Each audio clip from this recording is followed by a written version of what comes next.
ভুলের কোনো জায়গা নেই, শত্রুপক্ষের প্রতি এমনই স্পষ্ট সতর্ক বার্তা দিল ইরান। দেশটির সেনাপ্রধান মেজর জেনারেল আমির হাতামি জানালেন, ইরানের সেনাবাহিনী এখন সর্বোচ্চ প্রস্তুত অবস্থায় রয়েছে। তার ভাষায়, শত্রু যদি সামান্য ভুলও করে তাহলে এমন প্রতিক্রিয়া আসবে যা হবে নজিরবিহীন, যা তারা কখনো দেখেনি, কখনো অনুভবও করেনি।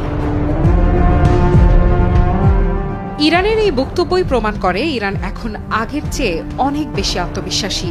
এই গুরুত্বপূর্ণ বার্তাটি আসে এমন এক সময়ে যখন আঞ্চলিক উত্তেজনা নতুন করে আলোচনায়। দেশটির পররাষ্ট্র মন্ত্রণালয় সফরকালে এই মন্তব্য করেন মেজর জেনারেল আমির হাতামি। তার সঙ্গে ছিলেন ইরানি সেনাবাহিনীর একাধিক শীর্ষ কর্মকর্তা। সেখানে তারা বৈঠক করেন দেশটির পররাষ্ট্রমন্ত্রী আব্বাস আরাকচির সঙ্গে।